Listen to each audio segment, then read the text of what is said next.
Vamos a comenzar a estudiar la transferencia de calor por conducción en estado estacionario. La conducción de calor en estado estacionario se puede estudiar tanto para placas, cilindros como esferas, cada uno medido en su sistema de coordenadas. Vamos a comenzar haciéndolo en placas. Consideremos esta placa que tenemos aquí ubicada, uno de sus puntos, uno de sus vértices, en un sistema de coordenado X, Y, Z, la cual va a estar expuesta a dos ambientes. El ambiente 1 con una temperatura T infinito 1 y el ambiente 2 con una temperatura T infinito 2. Consideremos, tengamos en cuenta algo. La temperatura, cuando hablemos de T infinito estamos hablando de la temperatura del ambiente. Es la manera de identificar a nuestro ambiente. Otra consideración aquí es que la temperatura T infinito 1 debe ser mayor a la temperatura T infinito 2 para que haya un flujo de calor.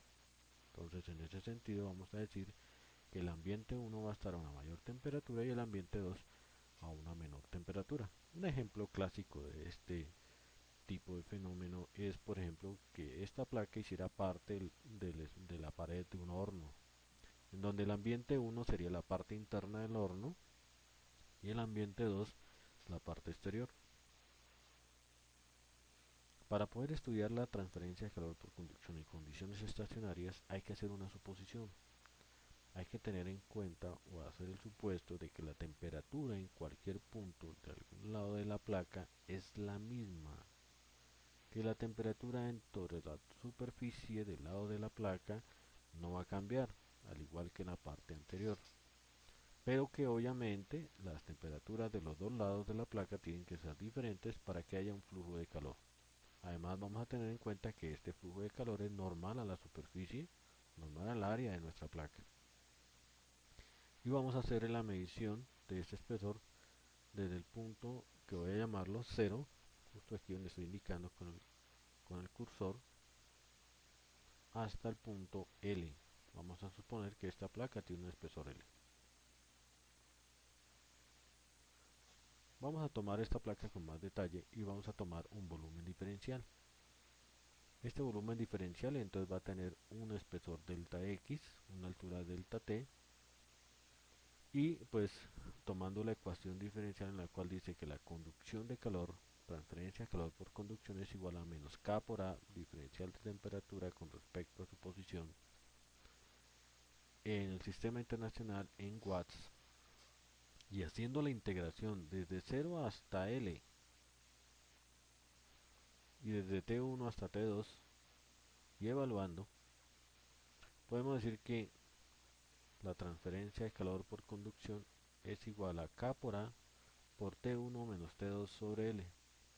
Observemos que en el término anterior, T2 menos T1, este término que estaba dentro del paréntesis tenía un signo negativo. Al factorizar su signo negativo, T1 queda positivo, T2 queda negativo y este menos con este menos, al multiplicarlos queda en signo positivo. Es por esto que la ecuación queda organizada de esta manera. Esta ecuación la podemos reorganizar de otra forma, pasando a dividir a L por el valor de K por A. Esta fracción L sobre K por A ahora la vamos a llamar como la resistencia térmica a la conducción, donde esta resistencia térmica depende de la geometría del material, es decir, del espesor, de todo el trayecto que va a hacer la conducción, el flujo de calor, del área de la pared o el área que se va a encontrar de manera normal y de la propiedad del material que va a atravesar. Es decir, que la conducción, la resistencia térmica por conducción no es la misma para todos los materiales, no es la misma si el espesor de pared es diferente y no es lo mismo pues si el área a atravesar es otra. Por lo tanto, nuestra ecuación queda organizada de la siguiente manera. Resulta y pasa que el estudio de la transferencia de calor por conducción en condiciones estacionarias es análogo a los sistemas eléctricos. Recordemos la ley de Ohm. ¿Qué dice la ley de Ohm? La ley de Ohm dice que la corriente es igual a la diferencia de potencial dividido entre resistencia eléctrica. Miren que las dos ecuaciones, miren que las dos ecuaciones son muy parecidas, son análogas. Y dicen que para que haya un flujo de corriente tiene que haber una diferencia de potencial. y que ese flujo de por corriente será inversamente proporcional a la resistencia al paso de corriente que ofrezca el material. Es decir, que entre más se oponga el material a la conducción, menos flujo de corriente va a dar. Igualmente sucede en la transferencia de calor por conducción en condiciones estacionarias. Entre mayor haya diferencia de temperatura, mayor flujo de calor por conducción hay. Y entre más se oponga un material a ese paso de calor, pues menos flujo de transferencia va a haber. Como los dos sistemas son análogos, sistema eléctrico y la transferencia de calor por conducción en condiciones estacionarias, pues este mecanismo de conducción en condiciones estacionarias se estudia como un sistema eléctrico. Veamos el sistema de una manera más completa. Vamos a pasar del ambiente 1 al ambiente 2 un flujo de calor que es normal al área, a la superficie. El área que tenemos aquí, que la vemos como una línea, que de manera perpendicular va a atravesar ese flujo de calor. Entonces vamos a pasar de T infinito 1 del ambiente 1 a través de un mecanismo por convección, ya sea por convección natural o forzada, lo cual veremos más adelante. Esta temperatura va disminuyendo de manera, una cierta curva, que más adelante la vamos a justificar, porque de esa manera la temperatura, vamos a llegar a la superficie donde vamos a tener una temperatura T1. A partir de ahí entonces el calor va a empezar a atravesar la pared y vamos a tener una temperatura T2 que es menor a la temperatura T1. La línea indicada no es que indique, no es que esté diciendo que el flujo de calor sea en diagonal, no, es intencionalmente para mostrar que la temperatura va disminuyendo. Tengamos en cuenta que el flujo de calor es normal al área que está atravesando, que es esta línea, y luego posteriormente entonces pasamos de una temperatura T1 hacia la temperatura T2 del ambiente 2, teniendo en cuenta nuevamente que la temperatura T infinito 1 es mayor a la temperatura T infinito 2. Por lo tanto, este sistema lo podemos transformar en un circuito eléctrico, en donde tenemos tres resistencias conectadas en serie. La primera, que va a ofrecer una resistencia a la convección; la segunda, una resistencia a la conducción; y la tercera, una resistencia a la convección también. La diferencia entre las dos convecciones es que esta depende del mecanismo de convección del ambiente 1 y la 2 del mecanismo de convección del ambiente 2. ¿De dónde viene esta resistencia, esta ecuación de resistencia por convección? Partimos de la ecuación de convección, donde dice que la convección, el flujo de transferencia de calor por convección, es igual al coeficiente de transferencia de calor por convección por el área por el delta T de temperatura. Reorganizando la ecuación queda delta T de temperatura sobre 1 sobre H por A. Entonces este 1 sobre H por A, al igual que como hicimos con la ecuación de conducción, se convierte en la resistencia térmica a la convección. Y es de ahí donde sale esta ecuación. Este circuito que tenemos aquí es algo muy similar a una conducción hidráulica. Imaginémonos una tubería de este punto hasta este punto, una tubería de ese punto hasta este punto, donde conduce una cantidad de flujo de agua. Si está en condiciones estacionarias, de la manera como estamos estudiando la transferencia de calor por conducción, pues podemos decir que el flujo de caudal, el flujo volumétrico o el caudal que está pasando a través de este punto es exactamente el mismo en este punto, exactamente el mismo aquí, exactamente el mismo en cualquier punto a través de nuestra tubería. Pues eso mismo sucede en nuestro circuito. El flujo de calor es el mismo en cualquier punto. Por lo tanto, podemos decir lo siguiente: que la razón de convección hacia la pared es igual a la razón de conducción a través de ella y es igual a la razón de convección desde la pared.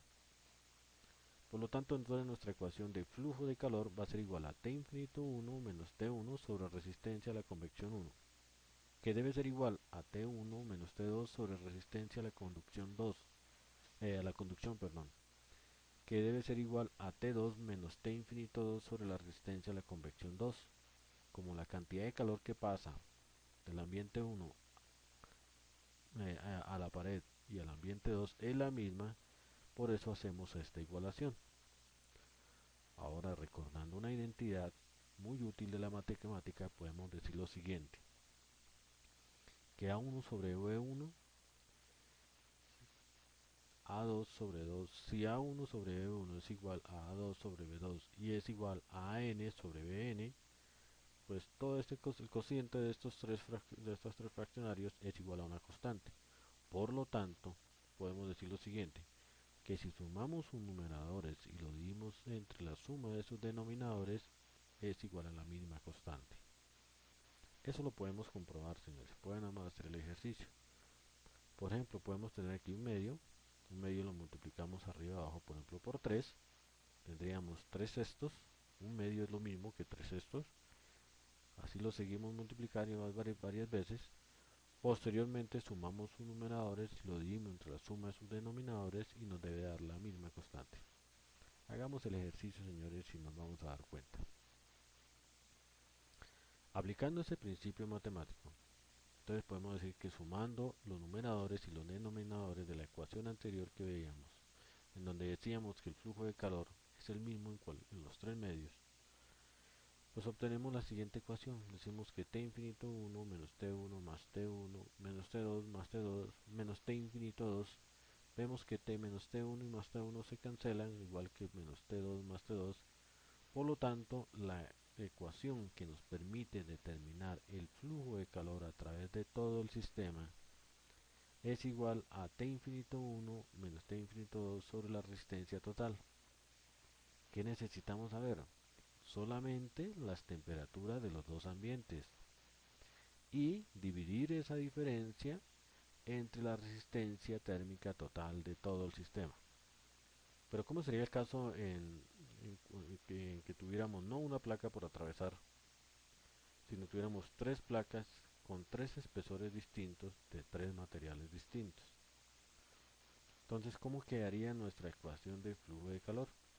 Nuestro flujo de calor entonces sería igual a T infinito 1, temperatura del ambiente 1, menos T infinito 4, la temperatura del ambiente 4, dividido entre la resistencia térmica total del sistema. Pero ¿cómo se calcula la resistencia térmica total del sistema? Se suma convencionalmente la resistencia a la convección 1 más la resistencia a la conducción del material A más la resistencia a la conducción del material B más la resistencia a la conducción del material C más la resistencia a la convección del ambiente 4. Observe que desde el punto de vista de los sistemas eléctricos, el ambiente con los tres materiales, el ambiente 1 con los tres materiales y el ambiente 4, todos se encuentran en serie. Y en un circuito donde los elementos están conectados en serie, se suma de manera convencional. Y entonces, señores, tengo una pregunta. ¿Cómo sería la resistencia equivalente o la resistencia total de este sistema? Observemos que el material E con respecto al ambiente 1 están en serie, pero el material F y el material G no están en serie, están en paralelo. Igualmente el material H con el ambiente 2 están en serie. Entonces, ¿cómo sería la resistencia equivalente? ¿Cómo sería la resistencia total? Es una inquietud que se las voy a dejar para que lo consulten, señores. Esto es todo lo de transferencia de calor por conducción en sistemas estacionarios para placas. Posteriormente veremos para cilindros y esferas. Gracias.